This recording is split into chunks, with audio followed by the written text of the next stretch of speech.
Bonjour à tous, bienvenue dans notre émission de lecture biblique.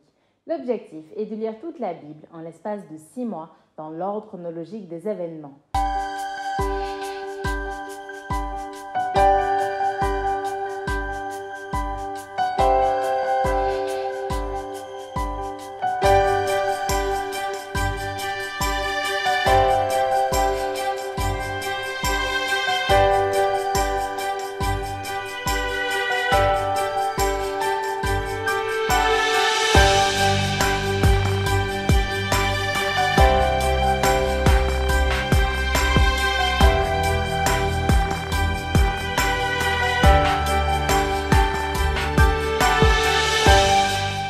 Cette émission vous est proposée par l'Église adventiste du 7e jour d'Évry. Si vous voulez suivre ce plan, vous pouvez cliquer sur le lien dans la description.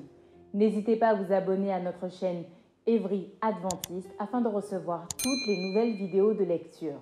Et n'hésitez pas à poser toutes vos questions dans les commentaires. Aujourd'hui, nous lirons le livre de Matthieu au chapitre 12 du verset 22 à 50. Ensuite, le livre de Luc au chapitre 11. Ensuite, le livre de Matthieu au chapitre 13 et nous terminerons par le livre de Luc au chapitre 8. Matthieu, chapitre 12, verset 22. Alors on lui amena un démoniaque aveugle et muet, et il le guérit de sorte que le muet parlait et voyait. Toute la foule étonnée disait : N'est-ce point là le fils de David ? Les pharisiens ayant entendu cela dirent : Cet homme ne chasse les démons que par Belzébul, prince des démons. Comme Jésus connaissait leurs pensées, il leur dit : Tout royaume divisé contre lui-même est dévasté, et toute ville ou maison divisée contre elle-même ne peut subsister. Si Satan chasse Satan, il est divisé contre lui-même. Comment donc son royaume subsistera-t-il ? Et si moi je chasse les démons par Belzébul, vos fils, par qui les chassent-ils ? C'est pourquoi ils seront eux-mêmes vos juges. Mais si c'est par l'Esprit de Dieu que je chasse les démons, le royaume de Dieu est donc venu vers vous. Ou comment quelqu'un peut-il entrer dans la maison d'un homme fort et piller ses biens sans avoir auparavant lié cet homme fort ? Alors seulement il pillera sa maison. Celui qui n'est pas avec moi est contre moi, et celui qui n'assemble pas avec moi disperse. C'est pourquoi je vous dis, tout péché et tout blasphème sera pardonné aux hommes, mais le blasphème contre l'Esprit ne sera point pardonné. Quiconque parlera contre le Fils de l'homme, il lui sera pardonné. Mais quiconque parlera contre le Saint-Esprit, il ne lui sera pardonné, ni dans ce siècle, ni dans le siècle à venir. Ou dites que l'arbre est bon et que son fruit est bon, ou dites que l'arbre est mauvais et que son fruit est mauvais, car on connaît l'arbre par le fruit. Race de vipères, comment pourriez-vous dire de bonnes choses, méchants comme vous l'êtes ? Car c'est de l'abondance du cœur que la bouche parle. L'homme bon tire de bonnes choses de son bon trésor, et l'homme méchant tire de mauvaises choses de son mauvais trésor. Je vous le dis, au jour du jugement, les hommes rendront compte de toute parole vaine qu'ils auront proférée. Car par tes paroles tu seras justifié, et par tes paroles tu seras condamné. Alors quelques-uns des scribes et des pharisiens prirent la parole et dirent : Maître, nous voudrions te voir faire un miracle. Il leur répondit : Une génération méchante et adultère demande un miracle. Il ne lui sera donné d'autre miracle que celui du prophète Jonas. Car de même que Jonas fut 3 jours et 3 nuits dans le ventre d'un grand poisson, de même le Fils de l'homme sera 3 jours et 3 nuits dans le sein de la terre. Les hommes de Ninive se lèveront au jour du jugement avec cette génération et la condamneront parce qu'ils se repentirent à la prédication de Jonas. Et voici, il y a plus que Jonas. La reine du Midi se lèvera au jour du jugement avec cette génération et la condamnera, parce qu'elle vint des extrémités de la terre pour entendre la sagesse de Salomon. Et voici, il y a ici plus que Salomon. Lorsque l'esprit impur est sorti d'un homme, il va par des lieux arides cherchant du repos, et il n'en trouve point. Alors il dit : Je retournerai dans ma maison d'où je suis sorti, et quand il arrive, il la trouve vide, balayée et ornée. Il s'en va et il prend avec lui 7 autres esprits, plus méchants que lui. Ils entrent dans la maison, s'y établissent, et la dernière condition de cet homme est pire que la première. Il en sera de même pour cette génération méchante. Comme Jésus s'adressait encore à la foule, voici sa mère et ses frères qui étaient dehors cherchèrent à lui parler. Quelqu'un lui dit : « Voici ta mère et tes frères sont dehors et ils cherchent à te parler. » Mais Jésus répondit à celui qui le lui disait, « Qui est ma mère et qui sont mes frères ?»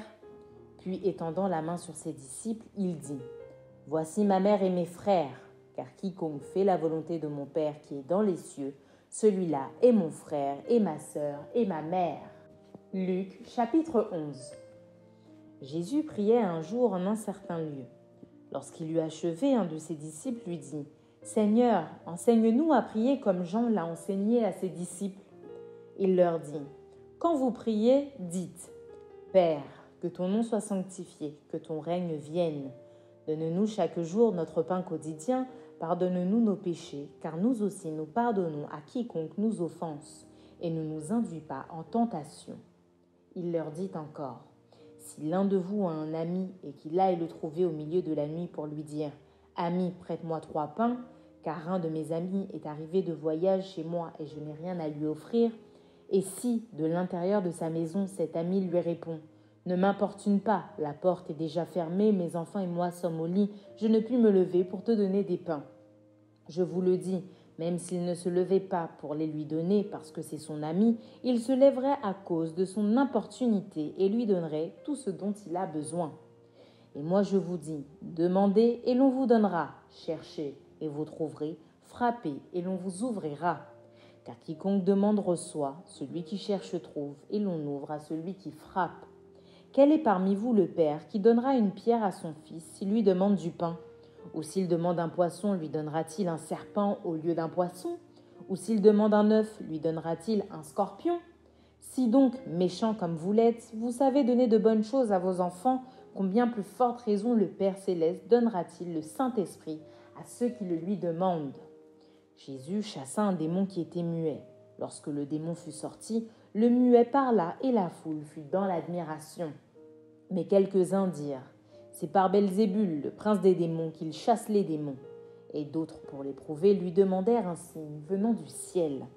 Comme Jésus connaissait leurs pensées, il leur dit, « Tout royaume divisé contre lui-même est dévasté et une maison s'écroule sur une autre. Si donc Satan est divisé contre lui-même, comment son royaume subsistera-t-il, puisque vous dites que je chasse les démons par Belzébul ? Et si moi je chasse les démons par Belzébul, vos fils, par qui les chassent-ils ? C'est pourquoi ils seront eux-mêmes vos juges. Mais si c'est par le doigt de Dieu que je chasse les démons, le royaume de Dieu est donc venu vers vous. Lorsqu'un homme fort et bien armé garde sa maison, ce qu'il possède est en sûreté. Mais si un plus fort que lui survient et le dompte, il lui enlève toutes les armes dans lesquelles il se confiait et il distribue ses dépouilles. Celui qui n'est pas avec moi est contre moi, et celui qui n'assemble pas avec moi disperse. Lorsque l'esprit impur est sorti d'un homme, il va dans des lieux arides pour chercher du repos. N'en trouvant point, il dit, « Je retournerai dans ma maison d'où je suis sorti. » Et quand il arrive, il la trouve balayée et ornée. Alors il s'en va et il prend 7 autres esprits plus méchants que lui. Ils entrent dans la maison, s'y établissent et la dernière condition de cet homme est pire que la première. Tandis que Jésus parlait ainsi, une femme élevant la voix du milieu de la foule lui dit, « Heureux le sein qui t'a porté, heureuses les mamelles qui t'ont allaité. » Et il répondit, « Heureux plutôt ceux qui écoutent la parole de Dieu et qui la gardent. » Comme le peuple s'amassait en foule, il se mit à dire, « Cette génération est une génération méchante. Elle demande un miracle, il ne lui sera donné d'autre miracle que celui de Jonas. Car de même que Jonas fut un signe pour les Ninivites, de même le Fils de l'homme en sera un pour cette génération. La reine du Midi se lèvera au jour du jugement avec les hommes de cette génération et les condamnera, parce qu'elle vint des extrémités de la terre pour entendre la sagesse de Salomon. Et voici, il y a ici plus que Salomon. Les hommes de Ninive se lèveront au jour du jugement avec cette génération et la condamneront parce qu'ils se repentirent à la prédication de Jonas. Et voici, il y a plus que Jonas. Personne n'allume une lampe pour la mettre dans un lieu caché ou sous le boisseau, mais on la met sur le chandelier afin que ceux qui entrent voient la lumière. Ton œil est la lampe de ton corps. Lorsque ton œil est en bon état, tout ton corps est éclairé. Mais lorsque ton œil est en mauvais état, ton corps est dans les ténèbres. Prends donc garde que la lumière qui est en toi ne soit ténèbres. Si donc tout ton corps est éclairé, n'ayant aucune partie dans les ténèbres, il sera entièrement éclairé, comme lorsque la lampe t'éclaire de sa lumière. » Pendant que Jésus parlait, un pharisien le pria de dîner chez lui. Il entra et se mit à table. Le pharisien vit avec étonnement qu'il ne s'était pas lavé avant le repas. Mais le Seigneur lui dit : « Vous, pharisiens, vous nettoyez le dehors de la coupe et du plat, et à l'intérieur vous êtes pleins de rapine et de méchanceté. Insensé, celui qui a fait le dehors n'a-t-il pas fait aussi le dedans ? Donnez plutôt en aumône ce qui est dedans, et voici toutes choses seront pures pour vous. Mais malheur à vous, pharisiens, parce que vous payez la dîme de la menthe, de la rue et de toutes les herbes, et que vous négligez la justice et l'amour de Dieu. C'est là ce qu'il fallait pratiquer sans omettre les choses. Malheur à vous, pharisiens, parce que vous aimez les premiers sièges dans les synagogues et les salutations dans les places publiques. Malheur à vous, parce que vous êtes comme les sépulcres qui ne paraissent pas et sur lesquels on marche sans le savoir. » Un des docteurs de la loi prit la parole et lui dit : « Maître, en parlant de la sorte, c'est aussi nous que tu outrages. » Et Jésus répondit : « Malheur à vous aussi, docteurs de la loi, parce que vous chargez les hommes de fardeaux difficiles à porter et que vous ne touchez pas vous-même de l'un de vos doigts. Malheur à vous, parce que vous bâtissez les tombeaux des prophètes que vos pères ont tués. Vous rendez donc témoignage aux œuvres de vos pères et vous les approuvez, car eux, ils ont tué les prophètes et vous, vous bâtissez leurs tombeaux. C'est pourquoi la sagesse de Dieu a dit : je leur enverrai des prophètes et des apôtres, ils tueront les uns et persécuteront les autres. Afin qu'il soit demandé compte à cette génération du sang de tous les prophètes qui a été répandu depuis la création du monde, depuis le sang d'Abel jusqu'au sang de Zacharie, tué entre l'autel et le temple. Oui, je vous le dis, il en sera demandé compte à cette génération. Malheur à vous, docteurs de la loi, parce que vous avez enlevé la clé de la science. Vous n'êtes pas entrés vous-même et vous avez empêché d'entrer ceux qui le voulaient. » Quand il fut sorti de là, les scribes et les pharisiens commencèrent à le presser violemment et à le faire parler sur beaucoup de choses, lui tendant des pièges pour surprendre quelques paroles sorties de sa bouche. Matthieu, chapitre 13.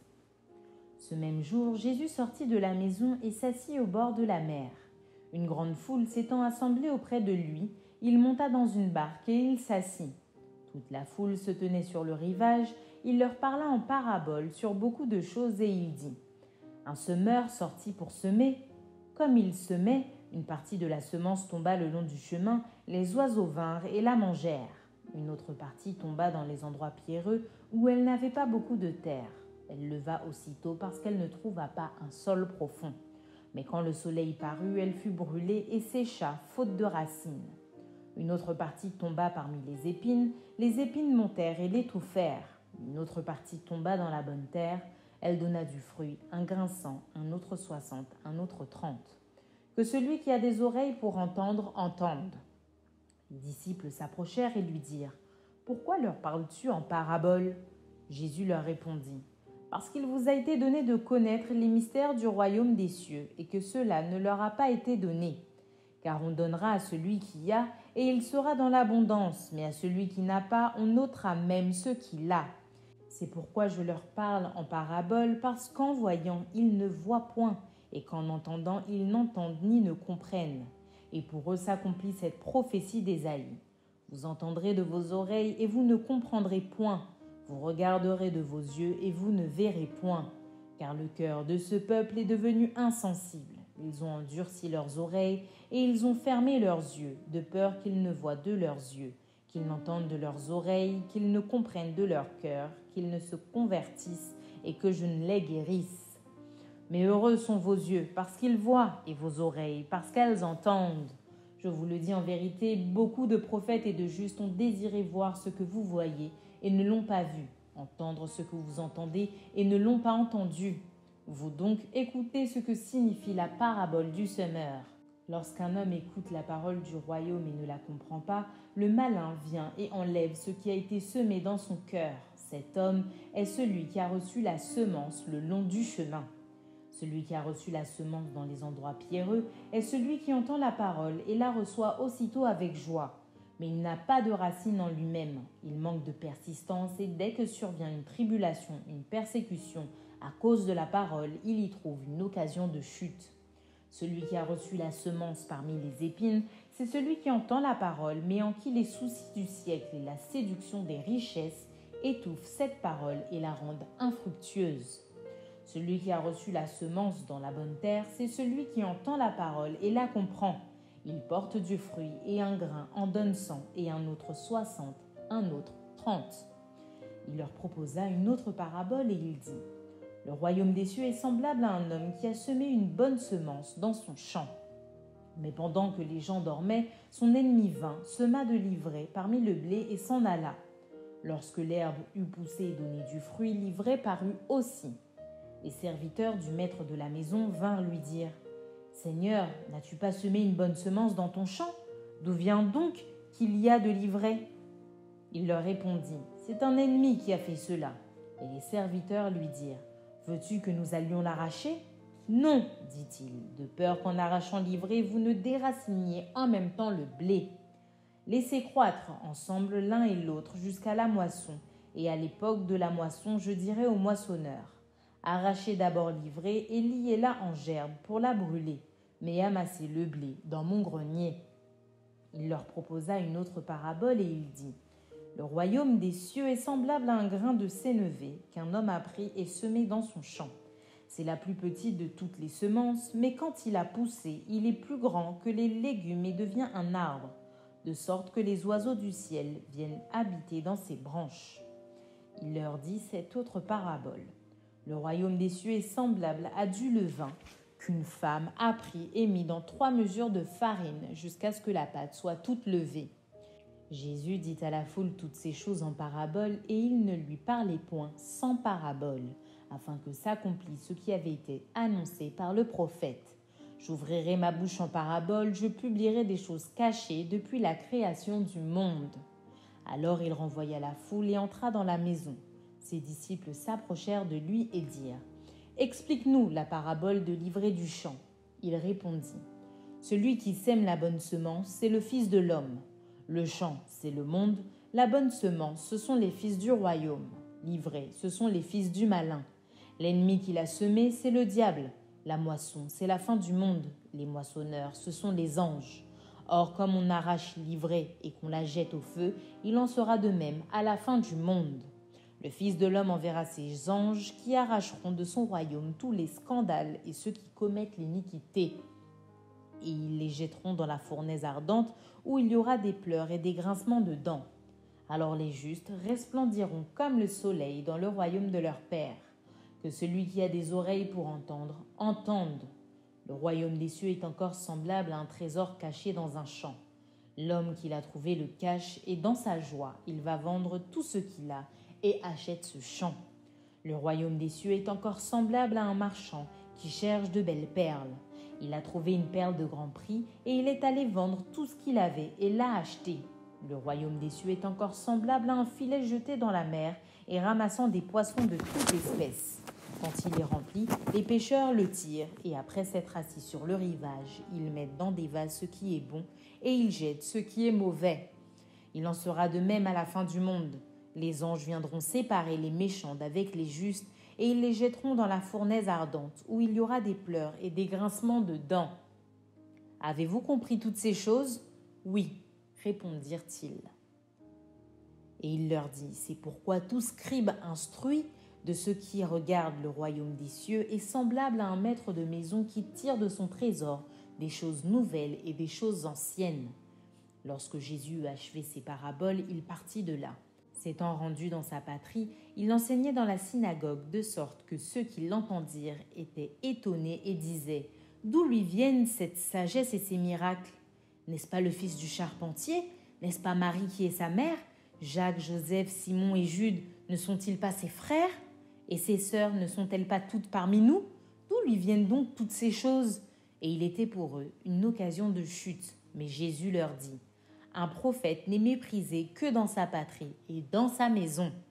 Et il ne fit pas beaucoup de miracles dans ce lieu à cause de leur incrédulité. Luc, chapitre 8. Ensuite, Jésus allait de ville en ville et de village en village, prêchant et annonçant la bonne nouvelle du royaume de Dieu. Les 12 étaient avec lui, et quelques femmes qui avaient été guéries d'esprits malins et de maladies, Marie, dite de Magdala, de laquelle étaient sortis 7 démons, Jeanne, femme de Chuza, intendant d'Hérode, Suzanne et plusieurs autres qui l'assistaient de leurs biens. Une grande foule s'étant assemblée et des gens étant venus de diverses villes auprès de lui, il dit cette parabole. Un semeur sortit pour semer sa semence. Comme il semait, une partie de la semence tomba le long du chemin. Elle fut foulée aux pieds et les oiseaux du ciel la mangèrent. Une autre partie tomba sur le roc. Quand elle fut levée, elle sécha parce qu'elle n'avait point d'humidité. Une autre partie tomba au milieu des épines. Les épines crurent avec elle et l'étouffèrent. Une autre partie tomba dans la bonne terre. Quand elle fut levée, elle donna du fruit au centuple. Après avoir ainsi parlé, Jésus dit à haute voix que celui qui a des oreilles pour entendre, entende. Ses disciples lui demandèrent ce que signifiait cette parabole. Il répondit, « Il vous a été donné de connaître les mystères du royaume de Dieu. Mais pour les autres, cela leur est dit en parabole, afin qu'en voyant, ils ne voient point, et qu'en entendant, ils ne comprennent point. Voici ce que signifie cette parabole. La semence, c'est la parole de Dieu. Ceux qui sont le long du chemin, ce sont ceux qui entendent. Puis le diable vient et enlève de leur cœur la parole, de peur qu'ils ne croient et soient sauvés. Ceux qui sont sur le roc, ce sont ceux qui, lorsqu'ils entendent la parole, la reçoivent avec joie. Mais ils n'ont point de racines. Ils croient pour un temps et ils succombent au moment de la tentation. Ce qui est tombé parmi les épines, ce sont ceux qui, ayant entendu la parole, s'en vont et la laissent étouffer par les soucis, les richesses et les plaisirs de la vie, et ils ne portent point de fruits qui viennent à maturité. Ce qui est tombé dans la bonne terre, ce sont ceux qui, ayant entendu la parole avec un cœur honnête et bon, la retiennent et portent du fruit avec persévérance. Personne, après avoir allumé une lampe, ne la couvre d'un vase ou ne la met sous un lit, mais il la met sur un chandelier afin que ceux qui entrent voient la lumière. Car il n'est rien de caché qui ne doive être découvert, rien de secret qui ne doive être connu et mis au jour. Prenez donc garde à la manière dont vous écoutez, car on donnera à celui qui a, mais à celui qui n'a pas, on ôtera même ce qu'il croit avoir. La mère et les frères de Jésus vinrent le trouver, mais ils ne purent l'aborder à cause de la foule. On lui dit, « Ta mère et tes frères sont dehors, et ils désirent te voir. » Mais il répondit, « Ma mère et mes frères, ce sont ceux qui écoutent la parole de Dieu et qui la mettent en pratique. » Un jour, Jésus monta dans une barque avec ses disciples. Il leur dit, « Passons de l'autre côté du lac. » Et ils partirent. Pendant qu'ils naviguaient, Jésus s'endormit. Un tourbillon fondit sur le lac, la barque se remplissait d'eau et ils étaient en péril. Ils s'approchèrent et le réveillèrent en disant, « Maître, maître, nous périssons !» S'étant réveillé, il menaça le vent et les flots qui s'apaisèrent et le calme revint. Puis il leur dit, « Où est votre foi ?» Saisis de frayeur et d'étonnement, ils se dirent les uns aux autres, « Quel est donc celui-ci qui commande même au vent et à l'eau et à qui ils obéissent ?» Ils abordèrent dans le pays des Géraséniens qui est vis-à-vis de la Galilée. Lorsque Jésus fut descendu à terre, il vint au-devant de lui un homme de la ville qui était possédé de plusieurs démons. Depuis longtemps, il ne portait point de vêtements et avait sa demeure, non dans une maison, mais dans les sépulcres. Ayant vu Jésus, il poussa un cri, se jeta à ses pieds et dit d'une voix forte, « Qu'y a-t-il entre moi et toi, Jésus, fils du Dieu très haut ? Je t'en supplie, ne me tourmente pas. » Car Jésus commandait à l'esprit impur de sortir de cet homme dont il s'était emparé depuis longtemps. On le gardait lié de chaînes et les fers aux pieds, mais il rompait les liens et il était entraîné par le démon dans les déserts. Jésus lui demanda, « Quel est ton nom ?» « Légion, répondit-il, car plusieurs démons étaient entrés en lui. Et il priait instamment Jésus de ne pas leur ordonner d'aller dans l'abîme. Il y avait là, dans la montagne, un grand troupeau de pourceaux qui paissaient, et les démons supplièrent Jésus de leur permettre d'entrer dans ces pourceaux. Il le leur permit. Les démons sortirent de cet homme, entrèrent dans les pourceaux, et le troupeau se précipita des pentes escarpées dans le lac et se noya. Ceux qui les faisaient paître, voyant ce qui était arrivé, s'enfuirent et répandirent la nouvelle dans la ville et dans les campagnes. Les gens allèrent voir ce qui était arrivé. Ils vinrent auprès de Jésus et ils trouvèrent l'homme de qui étaient sortis les démons assis à ses pieds, vêtu et dans son bon sens, et ils furent saisis de frayeur. Ceux qui avaient vu ce qui s'était passé leur racontèrent comment le démoniaque avait été guéri. Tous les habitants du pays des Géraséniens prièrent Jésus de s'éloigner d'eux car ils étaient saisis d'une grande crainte. Jésus monta dans la barque et s'en retourna. L'homme de qui étaient sortis les démons lui demandait la permission de rester avec lui. Mais Jésus le renvoya en disant « Retourne dans ta maison et raconte tout ce que Dieu t'a fait. » Il s'en alla et publia par toute la ville tout ce que Jésus avait fait pour lui. À son retour, Jésus fut reçu par la foule car tous l'attendaient.